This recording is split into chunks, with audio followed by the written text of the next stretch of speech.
నమస్తే, welcome to our channel. ప్రస్తుతం మనతో జ్యోతిష్య పండితులు ఫణి భాస్కర్ శర్మ గారు ఉన్నారు. వారితో మాట్లాడదాం. నమస్తే అండి. నమస్తే అమ్మ. మనకి విశ్వవసు నామ సంవత్సరం వస్తుందండి. సో విశ్వవసు నామ సంవత్సరంలో మేషాది ద్వాదశ రాశులకు ఎలా ఉంటుంది, అలాగే వారు పాటించాల్సిన పరిహారాలతో పాటు అసలు గ్రహస్థితి ఎలా ఉంది, గ్రహ సంచారం, గ్రహస్థితి, ఆదాయ వ్యయాలు కూడా ఎలా ఉన్నాయో ఒక్కసారి చెప్పండి. శ్రీ గురుభ్యో నమః, శ్రీమాత్రే నమః. నమస్కారం అమ్మ. అలాగే వీక్షకులందరికీ కూడా శ్రీ విశ్వావసునామ సంవత్సర శుభాకాంక్షలు. ముందుగా మనం చూసుకున్నట్టయితే గ్రహ సంచారం ఎలా ఉంది అనేది ఒకసారి చూసుకుని దాని తర్వాత గ్రహస్థితి కూడా తెలుసుకునే ప్రయత్నం చేద్దాం. ముఖ్యంగా మనకి గ్రహ సంచారం వచ్చి మే 14 రాత్రికి ఏవైతే 15 మనకి గురువు మేషం వృషభం నుంచి మిథునంలోకి సంచరిస్తారు. అలాగే మనకి శని భగవానుడు వచ్చి రేపు మార్చి 30వ తారీఖు కుంభం నుంచి మీనంలోకి సంచారం జరుగుతుంది.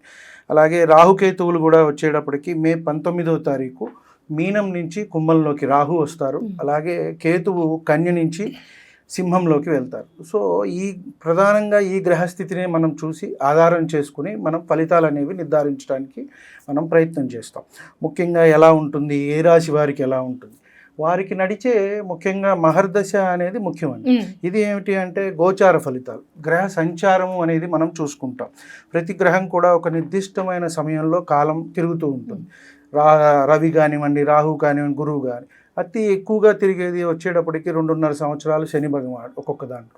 కాబట్టి ఈ సంచారం మనకి మార్చి 30వ తారీఖు 2020 నుంచి 2027 చివరి వరకు కూడా మీనరాశిలోనే ఉంటారు. మనం ఇప్పుడు గ్రహస్థితి గురించి తెలుసుకున్నట్టయితే మనకి ఉగాది రోజు మార్చి 30వ తారీఖు మనకి ఉగాది అనేది రావటం జరిగింది. వృషభంలో గురువు, మిథునంలో కుజుడు, కన్యలో కేతువు, తక్కిన 6 గ్రహాలు కూడా మనకి మీనంలోనే ఉన్నాయమ్మ. ఇవి వచ్చేటప్పటికి దీన్ని షష్టగ్రహ కూటమి అని కూడా మనం చెప్పుకుంటున్నాము. ఇది ఉగాది రోజే రావటం కూడా జరుగుతుంది. ఉగాది, షష్టగ్రహ కూటమి, అలాగే శని భగవానుడు కూడా మారుతున్నాడు.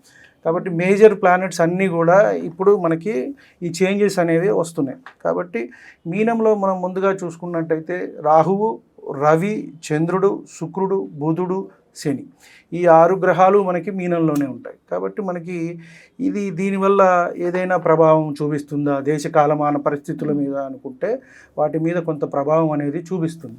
వ్యక్తిగతంగా కొంత తక్కువనే మనం చెప్పవచ్చు. షష్టగ్రహ కూటమి కానివ్వండి, ఎందుకంటే ఒక 6 గ్రహాలు ఒక రాశిలో కలిసినప్పుడు కొంత ఇబ్బందిగానే ఉంటుంది ఎవరికైనా సరే. కాబట్టి ఆ ఫలితం అనేది కొంచెం అటు ఇటుగా అనేది మనకి ఉంటుంది. గురువుని తీసుకున్నట్టయితే మనకి మే 14 నుంచి వృషభం నుంచి మిథునంలోకి వెళ్తారు. మళ్ళీ అక్టోబర్లో కొంత అతిచారం వల్ల కర్కాటకానికి వెళ్ళి మళ్ళీ వక్రించి మిథునానికి వచ్చేస్తారు. ఇది సంచారం. అలాగే శని సంచారం చూసుకుంటే మనకి మీనరాశిలో సంచారం జరుగుతుంది. జూలైలో కొంత వక్రించి అక్కడే ఉంటారు మీనంలోనే, మళ్ళీ మనకి అక్టోబర్లో వక్రం అయిపోతుంది. అలాగే రాహుకేతువులు మే 19 నుంచి కూడా సంచారం అనేది కుంభంలోను రాహువు, అలాగే సింహంలో కేతువు అనేది సంచారం జరుగుతుంది. ముఖ్యంగా ఈ గ్రహస్థితి అలాగే గ్రహ సంచారాన్ని బట్టే మనము వచ్చే ద్వాదశ రాశులకి కూడా మన ఫలితం అనేది చెప్పడానికి అవకాశం ఉంది. సార్, విశ్వవసు నామ సంవత్సరంలో మేషాది ద్వాదశ రాశి ఫలితాలు ఎలా ఉన్నాయి, మొత్తం సంవత్సర ఫలితాలను చూసుకుంటున్నాము. అందులో భాగంగా మిథున రాశి వారికి ఎలా ఉంది, అలాగే వారి ఆదాయ వ్యయాల గురించి చెప్పండి. అందరికీ కూడా శ్రీ విశ్వవసు నామ సంవత్సర శుభాకాంక్షలు. ముందుగా మనము మిథున రాశిలో మృగశిర 3-4 పాదాలు, అలాగే ఆరుద్ర 4 పాదాల వారు, పునర్వసు 1-2-3 పాదాల వారు వస్తారు. వీరికి చూసుకున్నట్టయితే ఆదాయం 14, వ్యయం 2, రాజపూజ్యం 4, అవమానం 3. ఇవి చూసుకున్నట్టయితే అత్యంత బాగున్నాయి అని చెప్పని అనుకుంటారు. కానీ వీరికి అన్ని గ్రహ సంచారం మనం చూసుకున్నట్టయితే వీరికి సామాన్యమైన ఫలితాలు మాత్రమే ఇస్తున్నాయి. కాబట్టి ఈ ఆదాయం మనకి బాగుంది, వ్యయం అనేది తక్కువ ఉంటుంది అని మనం చూసుకోవాల్సిన అవసరం లేదు. ముఖ్యంగా తీసుకున్నట్టయితే జన్మ గురు సంచారం చేత వీరికి విశ్వాసం అనేది పెరుగుతుంది. ఆత్మ అంటే మనం ఏ పని అయినా చేయగలము, ముందుకు వెళ్ళగలము, చేయగలము అని కాన్ఫిడెన్స్ అనేది పెరుగుతుంది. ముఖ్యంగా విద్యార్థులు కూడా మంచి అవకాశాలు అనేవి వస్తాయి, అందిపుచ్చుకుంటారు. వీరు కొత్త విషయాలను కూడా కనుక్కునే ప్రయత్నం చేస్తారు. ముఖ్యంగా కొంతమంది రీసెర్చ్ ఓరియంటెడ్లో ఉంటారు, అంటే పిహెచ్డి లాంటివి చేస్తూ ఉంటారు. వారికైతే ఎంతైనా బాగుంది అని మనం చెప్పవచ్చు. చెప్పవచ్చు. అలాగే అవకాశాలు అనేవి అందిపుచ్చుకుంటారు, ఆదాయ వనరులు కూడా వీరికి పెరుగుతాయి. నిరుద్యోగులు ఎవరైతే ఉన్నారో వారికి ఉద్యోగాలు వచ్చే అవకాశం అయితే కనబడుతోంది. జీవిత భాగస్వామి ద్వారా వీరికి ఆస్తి కలిసి వచ్చే అవకాశం అనేది కనబడుతుంది. అంటే భార్య ద్వారా కానివ్వండి, ఇలా కొంత అవకాశం అనేది వీరికి కనబడుతోంది. సంతాన యోగం అనేది పెరుగుతుంది. ఆధ్యాత్మికత అనేది వీరికి పెరుగుతుంది. ఎందువల్ల అంటే గురువు జన్మంలోనే సంచారం చేస్తున్నారు, మిథున రాశిలో సంచారం చేస్తున్నారు. వృషభం నుంచి మిథునంలోకి ఎప్పుడు మనకి మే 15వ తారీఖున వస్తారు. అప్పటి నుంచి వీరికి ఆ ధోరణి, ఆలోచన అంతా కూడా పెరుగుతుంది. కాస్త గురుబలం రావటము, గురువు అంటే దైవబలం పెరుగుతుంది. అలాగే దేవుడి మీద కొంత ఆసక్తి రావటము, దైవ కార్యక్రమాల్లో పాల్గొనటము, కాస్త డబ్బు వెచ్చించడము దానికి, ఇలా అంతా కూడా వీరు చేయటం అనేది జరుగుతుంది. అలాగే ఆధ్యాత్మికత అనేది పెరుగుతుంది. కొంత వీరికి అయోమయ స్థితి అనేది కొంత ఉండటం అనేది జరుగుతుంది. ఎందుకంటే రాహుకేతువుల సంచారమే కొంత ఇబ్బందిగా ఉంది. అష్టమంలో వచ్చేటప్పటికి వీరికి మొన్నటిదాకా శని అనేది ఉన్నది, అది ఇప్పుడు దశమ సంచారం అనేది జరుగుతోంది. భాగ్యం నుంచి దశమంలోకి అనేది వస్తుంది. కాబట్టి ఏంటంటే తిప్పట అనేది ఉంటుంది. ఉద్యోగ నిమిత్తమే వీరు ఒక ప్లేస్ నుంచి ఒక ప్లేస్కి వెళ్ళటము, ఇలాంటివి అనేది జరుగుతుంది. దశమంలో శని సంచారం చేస్తున్నప్పుడు కాస్త ఇబ్బంది అనేది ఉంటుందమ్మా. అంటే ఉద్యోగ స్థానంలో మార్పులు వస్తాయి, మన మీద ప్రెషర్ అనేది ఎక్కువగా ఉంటుంది, లేదా ఉద్యోగాలే మారటం జరుగుతుంది, లేదా ఉన్న ప్రదేశం నుంచి వేరే ప్రదేశానికి కూడా వెళ్ళే అవకాశం ఉంటుంది. ఎప్పుడైతే మనకి మార్చి 30 ఉగాదితో పాటే శని కూడా మారుతున్నారు కాబట్టి ఈ ఫలితం అనేది ఉంటుంది. కాస్త వీరికి సంబంధించిన వారు ఎవరైనా సరే కాలం చేసే అవకాశం కూడా ఉంటుంది. అంటే ముఖ్యంగా శని సంచారము, రాహు దశ, శని దశ, అలాగే ఈ దశమ శని, ఏలినాటి శని నడుస్తున్నప్పుడు కాస్త మనం కర్మ చేసే అవకాశం అనేది కనబడుతుంది. కాబట్టి వారి దశాంతర దశలు మనం పర్సనల్గా పరిశీలించాలి. ఇది ఏమిటంటే మనం ఓవరాల్గా మనం మిథున రాశి వారికి ఉండే అవకాశం ఉంటుంది అని చెప్తున్నాం. అంతే తప్పితే మిథున రాశిలో ఉన్న వారందరికీ ఇదే అవకాశం వస్తుంది, వారింట్లో ఏదో అశుభం జరుగుతుంది అని మనం చెప్పడం కాదు. కాబట్టి కొంతమందికి వచ్చే అవకాశం ఉంది. కాబట్టి వారి ఆరోగ్యం అనేది చూసుకోవటం, తల్లిదండ్రుల ఆరోగ్యం అనేది జాగ్రత్తగా చూసుకోవటం కొంత చెప్పదగ్గ సూచన. అలాగే విద్యలో రాణిస్తారు వీరు.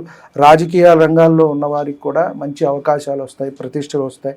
అలాగే ఎలక్షన్ ఉన్నవారైతే కనుక ఎలక్షన్లో గెలుస్తారు. ప్రస్తుతానికి మన తెలుగు రాష్ట్రాల్లో లేవు, కాకపోతే వీరికి నామినల్ పోస్టులు ఏమైనా ఉన్నాయితే ఈ రాశి వారికి వచ్చే అవకాశం కనబడుతుంది. కాబట్టి వీరు కృషి, పట్టుదలతో సాధన ఎంత చేసుకుంటే అంత విజయాన్ని అనేది సాధిస్తారు. ఎందుకంటే శని దశమ సంచారం అనేది కొంచెం కష్టంతో కూడుకుంటుంది. గురుబలం అనేది కూడా కొంత జన్మల్లో ఉన్నప్పుడు మనం ఉంది అనుకుంటాం, కానీ అంత ఎఫెక్ట్ అయితే ఉండదమ్మా, కొంచెం తక్కువే ఉంటుంది. కాబట్టి అన్నీ కూడా ఒడిదుడుకులు అనేవి వస్తూ ఉంటాయి. కొంత జాగ్రత్తగా ముందుకు వెళ్ళాలి. స్వల్ప ఆరోగ్య సమస్యలు, వ్యాపారాల్లో ఒడిదుడుకులు కూడా సూచిస్తున్నాయి. కాబట్టి వ్యాపారాలలో కూడా వీరు కొత్త వ్యాపారాలు చేయకుండా ఉన్న వాటిని చూసుకుంటూ ఉంటే కనుక మంచిది అని మనం చెప్పవచ్చు. పట్టుదలతో ఏదైనా సాధిస్తారు వీళ్ళు. అంటే మనం ఇది సాధించాలి అని పట్టుకుంటే కనుక దాన్ని సాధిస్తారు, విజయాన్ని అయితే పొందుతారు. తల్లిదండ్రులకి కాస్త అనారోగ్య సూచన, ఇందాక మనం చెప్పుకున్నట్టు వివాదాలకు దూరంగా ఉండండి. ధార్మిక కార్యక్రమాల్లో పాల్గొంటారు. జీవిత భాగస్వామితో సత్సంబంధాలు అనేవి సాగించాలి. కొంత ఇబ్బందులు అనేవి వీరికి కలుగుతున్నాయి. మిథున రాశి వారికి ఎలా ఉంటుందంటే ఎప్పుడూ కూడా ఏదో ఆలోచిస్తూ ఉంటారు. అంటే ఇది వచ్చేటప్పుడు మనకి 4 రాశులకి, మనకి 12 రాశులకి కూడా అగ్నితత్వం, భూతత్వం, వాయుతత్వం, జలతత్వం అని కూడా డివైడ్ చేసి ఉంటాయి. అలా వీరు వచ్చేటికి వాయుతత్వ రాశిగా ఉంటుంది. ఇక్కడ ఉంటారు, ఎటో ఆలోచిస్తారు, ఎటో తిరుగుతూ ఉంటారు. మనకి చెప్తారు ఇప్పుడు మన దగ్గరికి వస్తాము అని, ఎవరో ఫోన్ చేస్తే అటు బంజారా హిల్స్ వెళ్ళిపోతారు, అక్కడ ఎవడో వెయిట్ చేస్తూ ఉంటాడు, దిల్సుఖ్నగర్ వెళ్ళిపోతారు. ఇలా ఈ రకంగా తిరుగుతూ ఉంటారు వీళ్ళు. కాబట్టి ఆలోచన కొంత జాగ్రత్తగా ఉండటం, వారి మీద వారికి నమ్మకంగా చూసుకొని కాస్త భాగస్వామితో సత్సంబంధాలు అనేవి కొనసాగించాల్సిన అవసరం ఉంటుంది. వారు తక్కువ మనం ఎక్కువ అని చెప్పని చూడటం కానీ, వారిని పట్టించుకోకపోవటం కానీ చేయకుండా ఉంటే మంచిది. వ్యాపారస్తులకు బాగుంది. ఉమ్మడి వ్యాపారాలు చేసేవారికి కూడా కలిసి వస్తుంది. మిగతా వారికి అంతా కూడా మధ్యస్థంగా ఉందనే మనం చెప్పవచ్చు. సినిమా రంగాల వారికి కానివ్వండి, వ్యవసాయ పరంగా కానివ్వండి, వ్యవసాయ రంగ నాటక రంగంలో ఉన్న వారికి కానీ అన్నిటి కూడా మిశ్రమ ఫలితాలే వీరికి సూచిస్తున్నాయి అని మనం